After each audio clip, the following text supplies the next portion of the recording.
It was just past noon when the man walked into the restaurant. He wasn't loud, didn't make a scene, didn't demand a table. He simply stepped inside, quietly observing the decor with mild curiosity, dressed in a plain gray hoodie, dark jeans, and clean sneakers. He looked like he might be in his late 30s, calm face, thoughtful eyes, but the hoodie was what most people noticed first.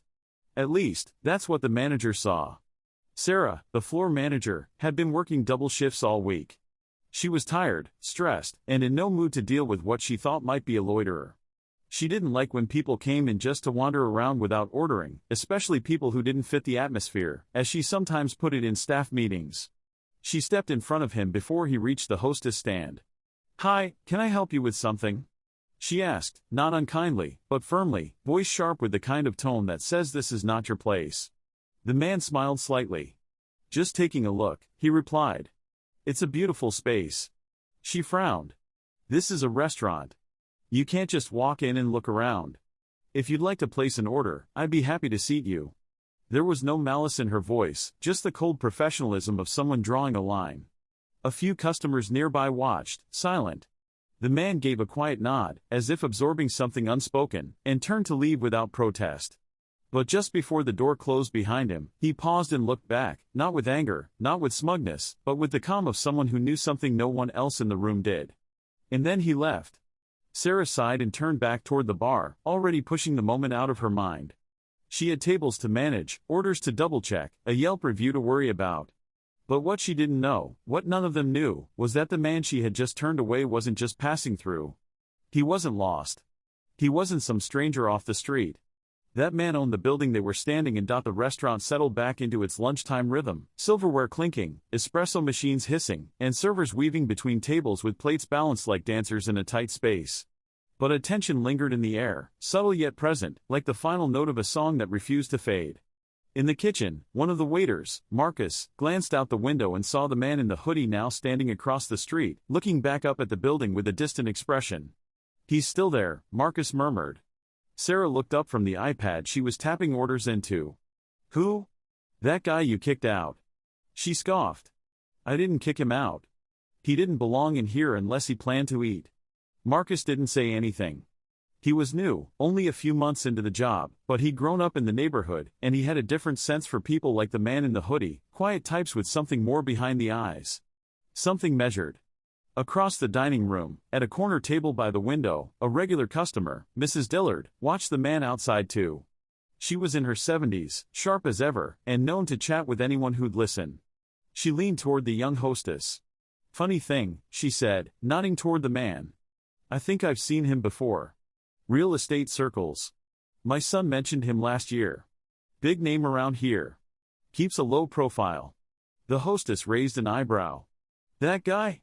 Mrs. Dillard smiled. "You'd be surprised who wears hoodies these days." Back outside, the man was still standing there, phone now pressed to his ear, speaking in a calm, quiet tone. No gestures, no raised voice. Just presence. Watching. Waiting. Across the street, behind the polished glass windows, no one had any idea that the man who had been turned away minutes ago wasn't just watching the building. He was checking on his investment. A silent owner reviewing how his tenants treated strangers, because to him, that was the real test. Not food. Not decor. But dignity. 2 hours passed before Sarah's phone rang, an unfamiliar number with a local area code. She hesitated, assuming it was a supplier or perhaps a late reservation, and answered briskly with her usual, "This is Sarah, manager at Wren and Pine." A smooth, professional voice replied, "Good afternoon, Sarah. My name is Jordan Ellis. I represent the ownership group of the building you're currently leasing. I'd like to stop by for a brief walkthrough this afternoon, if possible." Sarah blinked. "Ownership group? Sure," she stammered, trying to sound composed. "Is something wrong?" There was a pause, short, but heavy. "Not at all," Jordan said. "We're just reviewing some of our commercial tenants and how our spaces are being managed. One of the partners is particularly interested in your location." Sarah immediately felt a prickle of anxiety. She had never met any of the building owners, had only corresponded through property management and lawyers. A walkthrough sounded like an inspection, and she quickly began mentally reviewing everything that might be out of place. Broken tile by the back door. That flickering light in the hallway. She rallied the staff, told them to tidy everything like they were preparing for a Michelin reviewer, and asked the bartender to polish the brass taps even though it was midweek. At 3:45 p.m., just before the late lunch lull faded into the sleepy hours before dinner service, the restaurant door opened. A tall man in a dark blazer walked in first, carrying a slim leather portfolio. Behind him was someone unexpected, the man in the hoodie. He had changed clothes, a crisp, black crewneck sweater now replaced the hoodie, but his face, posture, and calm presence were unmistakable. Sarah's stomach dropped, though she kept a practiced smile on her face as they approached. "Afternoon," the man in the blazer said, flipping open a folder. "We'll be brief. This is Elijah Brooks, he's the primary investor and owner of this building." The words rang out like a bell inside her skull. Elijah Brooks. Her mouth opened slightly, but no sound came out. The man she had dismissed hours earlier, the one she assumed didn't belong, was not only not a loiterer, he owned the ground she stood on. Elijah extended a hand calmly, politely. "Nice to meet you again," he said. "Now, let's talk about how you treat people who walk into your restaurant." The air inside the restaurant felt 10 degrees warmer as Elijah stepped deeper into the space he technically owned but had never visited, until today. Sarah followed closely behind, heart pounding, her voice shaky as she tried to maintain control. "Of course, Mr. Brooks, we didn't realize, if someone had informed us you were visiting." Elijah raised a hand gently, not to silence her, but to calm the noise. "There's no need for formalities," he said. "I wasn't looking for a red carpet. I was looking for honesty." He moved slowly past the hostess stand, observing the framed art on the wall, the way the light hit the polished floor, the nervous eyes of staff darting between one another. The man in the blazer, Jordan, took notes silently beside him, his presence minimal, like a shadow following routine. Elijah wasn't pointing out flaws. He wasn't asking about the menu or the liquor license. What he wanted to see was subtler. How people behaved when no one was watching. At the bar, Marcus gave a small, respectful nod. Elijah returned it with a glance, recognizing the one face that hadn't looked at him with suspicion that morning. "What I experienced today," Elijah said finally, his voice quiet but steady, "wasn't new to me. Or rare. I came in wearing a hoodie and no name badge, and that alone was enough to be turned away. Not questioned. Not welcomed. Just filtered out." Sarah's cheeks burned red, but she stood frozen. Words failed her. Elijah turned to her. "And I don't need an apology, not for myself. I've dealt with worse. But you manage people. You represent a business that operates in my building. And I have to ask myself, what kind of culture am I allowing to thrive under my roof?" The question hung in the air, echoing louder than a raised voice ever could. "Do you treat everyone who looks like me with suspicion? Or was I just the one who noticed?" Sarah opened her mouth, but before she could speak, Elijah gently said, "This isn't about revenge. I didn't come here to humiliate anyone. I came here to see how deep the problem runs." He looked around the room, at the nervous hostess, the silent kitchen staff watching through the service window, at Marcus who stood straighter than usual, proud to witness what was happening. "A building is only as strong as what it holds up," Elijah continued. "And I won't invest in structures, physical or cultural, that treat dignity like a privilege."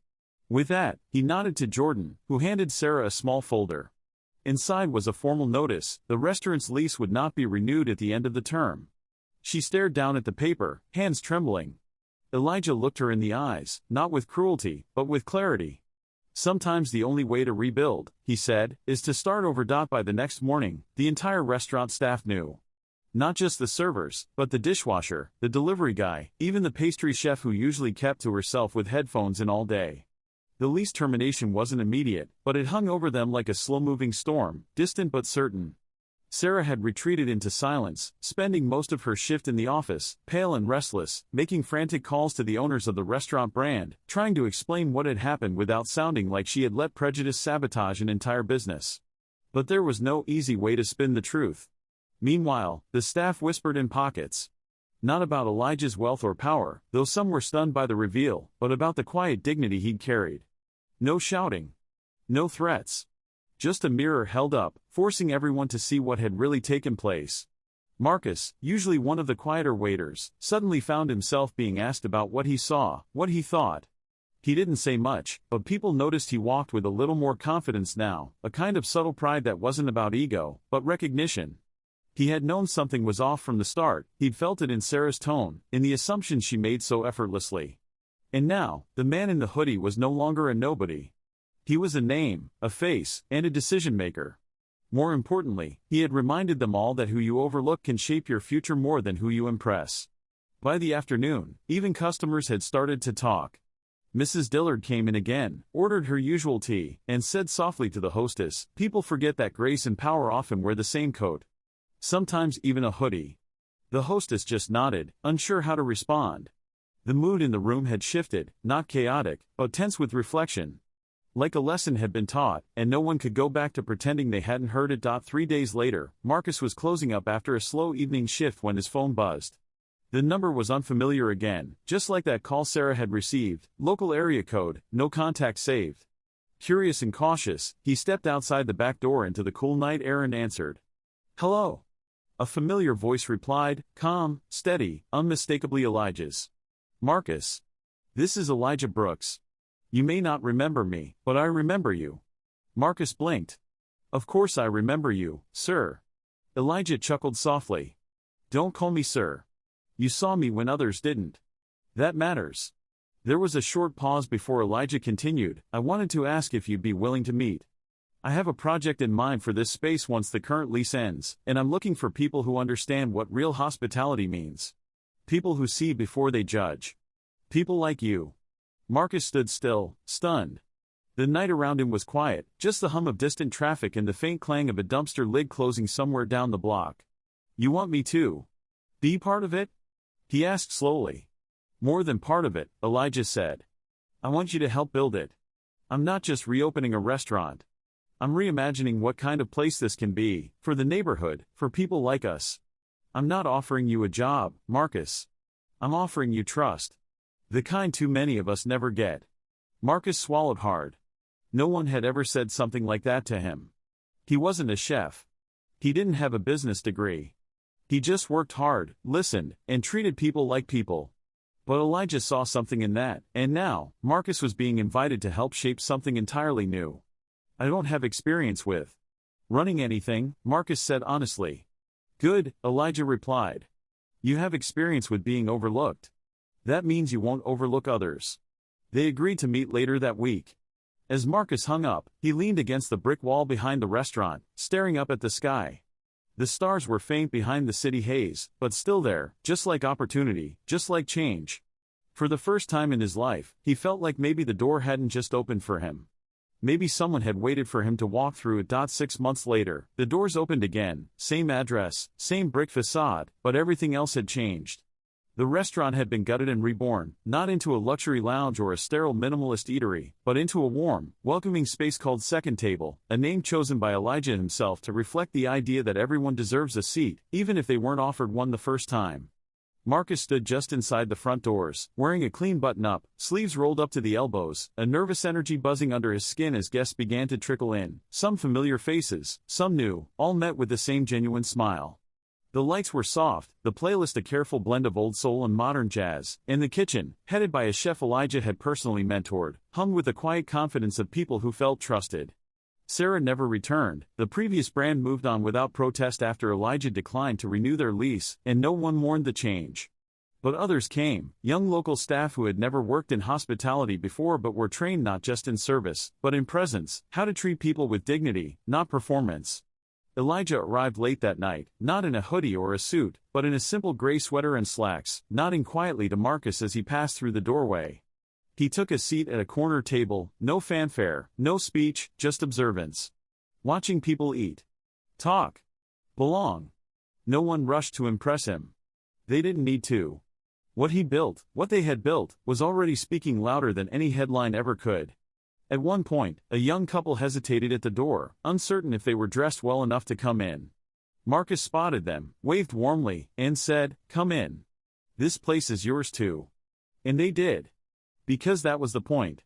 It wasn't just a restaurant now, it was a reminder that who you judge says more about you than who you judge. And that sometimes, the man you push out the door might just hold the keys to the future you're not ready for. Elijah lifted his glass quietly, toasted nothing and everything, and smiled.